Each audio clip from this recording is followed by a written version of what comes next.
The opening weekend of the 1995-96 Premier League season began with Manchester United suffering a surprise 3-1 defeat at Aston Villa. Alex Ferguson allowed Paul Ince, Andre Kanchelskis and Mark Hughes to leave Old Trafford during the summer. In their place, he put his faith in youth by relying on up-and-coming youngsters David Beckham, Gary Neville, Nicky Butt, Paul Scholes and Phil Neville. Former Liverpool defender Alan Hansen was not impressed with Ferguson's bold strategy. "The trick is always buy when you're strong, so he needs to buy players," Hansen said on Match of the Day. "You can't win anything with kids." As doubts were raised about Manchester United's title credentials, the same could be said for reigning champions Blackburn Rovers. Kenny Dalglish stepped aside as Blackburn manager to become the club's director of football. Dalglish's replacement, Ray Harford, guided Rovers to only one win in their first 6 league games. During that run, Lee Sharp and David Beckham were on target as Manchester United bounced back from the Villa defeat with a morale-boosting 2-1 win at Ewood Park. Howard Wilkinson's Leeds started the campaign with 3 wins in a row, including a 1-0 victory over Liverpool. The only goal was scored by Tony Yeboah, whose thunderous 25-yard volley bounced over the line after crashing off the underside of the crossbar. Not content with winning the August Goal of the Month award, the Ghanaians scooped the prize again during a hat-trick hero performance as Leeds beat Wimbledon 4-2 in September.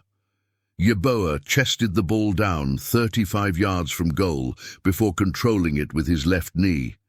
He then sidestepped a challenge before launching an unstoppable right-footed strike into the top right corner off the crossbar from 20 yards. "Even by his standards, breathtakingly brilliant," exclaimed Sky Sports commentator Martin Tyler. All eyes were on the big-money summer recruits in the first few months of the 1995-96 season. Liverpool paid £8.5 million for Nottingham Forest's Stan Collymore, while new Arsenal manager Bruce Rioch brought in Dennis Bergkamp from Inter for £7.5 million. Bergkamp initially struggled for form, prompting Collymore's former Nottingham Forest teammate, Stuart Pearce, to make a bold statement about the two deals. "I would have taken Stan Collymore ahead of Bergkamp even for £1 million more," Pearce said. "Liverpool have got a better deal than Arsenal." 8 games into the season, Kevin Keegan's Newcastle United were flying high at the top thanks to the goals of Les Ferdinand and the midfield magic of summer signing David Ginola. Brian Little's Aston Villa improved significantly after narrowly avoiding relegation, while Brian Robson's newly promoted Middlesbrough racked up an impressive 15 points from 8 matches. In the bottom half, Blackburn were already 14 points behind the league leaders after their title defence got off to an abysmal start. Manchester City and Bolton Wanderers also looked set for a season of struggle. In October, one of the most anticipated matches of the season saw Manchester United host title rivals Liverpool.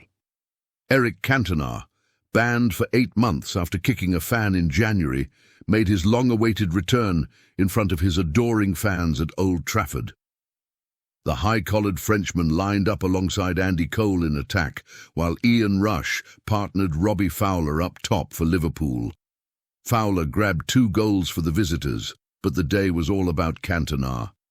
Manchester United's number 7 wasted no time in getting himself back on the score sheet and back among the headlines as he scored the equaliser from the penalty spot in a 2-2 draw. Alex Ferguson's side endured a 5-game winless run between November and December, allowing Newcastle to extend their lead at the top.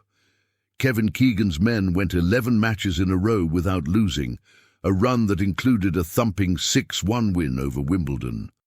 Les Ferdinand, a £6 million summer addition from QPR, proved to be one of the signings of the season.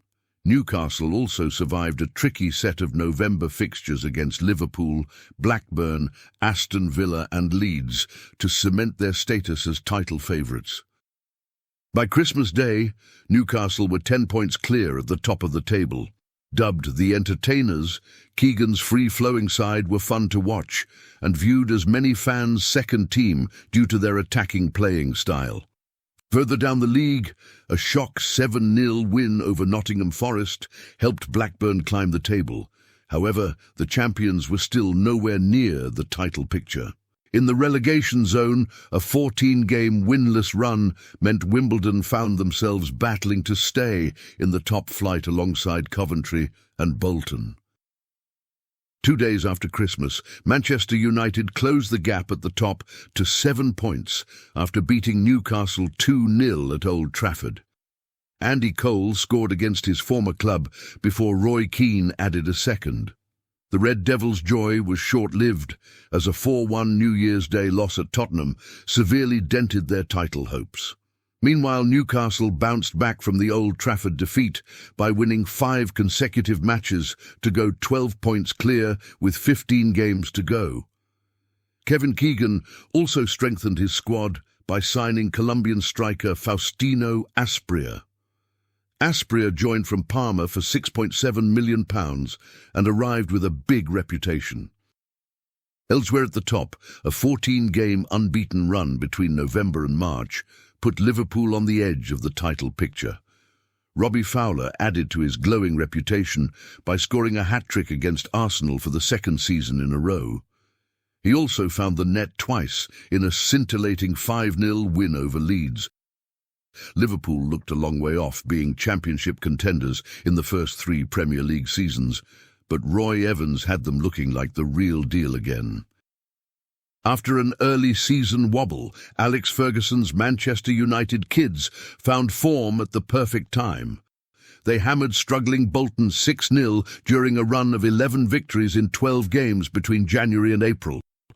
The winning streak also saw the 2-time Premier League champions pick up a vital 3 points against Newcastle, with man-of-the-moment Eric Cantona scoring the only goal in a 1-0 away win.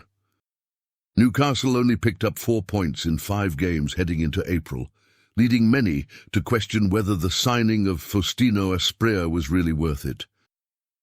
With 2 months to go, a fascinating title race saw Manchester United lead the way by 3 points. Newcastle still had 2 games in hand over the Red Devils, meaning the title was in their own hands.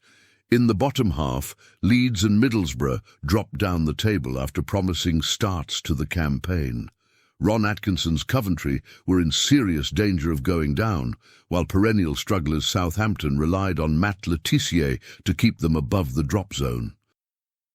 In April, Liverpool hosted Newcastle in a season-defining battle between third and second. Liverpool took an early lead through Young Player of the Year Robbie Fowler before goals from Player of the Year Les Ferdinand and David Ginola turned the game around. Fowler equalised after the break before Faustino Asprilla put Newcastle back in front. In a pulsating game, Stan Collymore made the score 3-3 in the 67th minute before grabbing another in added time to earn the points for Liverpool. Kevin Keegan slumped over the ad boards, knowing Newcastle's title hopes were decreasing week by week.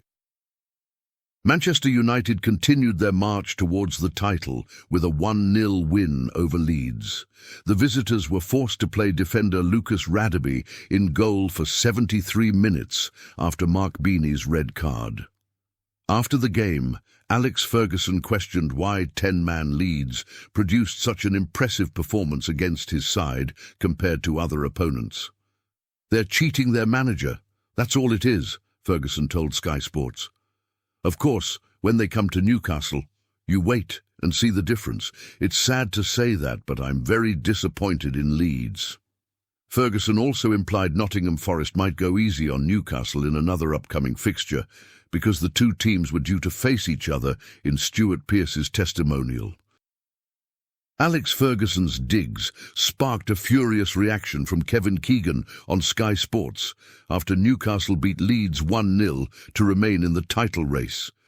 "When you do that with footballers like he said about Leeds, and when you do things like that about a man like Stuart Pearce, I've kept really quiet, but I'll tell you something, he went down in my estimation when he said that.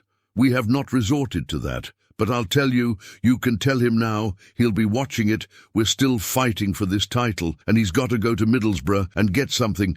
And I'll tell you, honestly, I will love it if we beat them. Love it. Manchester United's mission to go to Middlesbrough and get something proved rather successful. On the last day of the season, Alex Ferguson's men won 3-0, while Newcastle could only draw 1-1 against Tottenham.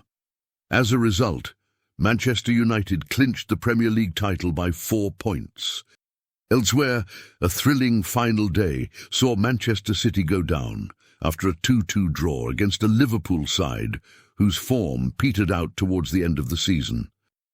The final Premier League table confirmed Manchester City's relegation to Division 1 alongside QPR and Bolton. Middlesbrough and Leeds had disappointing ends to the season, while Glenn Hoddle left 11th-placed Chelsea to become England manager. In the top half, Blackburn finished 7th thanks to the goals of Alan Shearer. Brian Little guided Aston Villa to an impressive 4th-placed finish, and Alex Ferguson's media mind games and shrewd leadership helped Manchester United fight off the challenge of Newcastle to finish first. To round off the season, Eric Cantona scored the only goal as the Red Devils beat Liverpool in the FA Cup final to complete the league and cup double. When all was said and done, the 1995-96 campaign proved without a shadow of a doubt that Manchester United could indeed win something with kids. If you enjoyed this video, please subscribe for more classic football stories. You can also visit deefaxfootball.com for a range of retro gifts, including a 500-question Premier League quiz book and more than 60 nostalgic football canvases. Alternatively, click the link on screen to take another trip down football memory lane.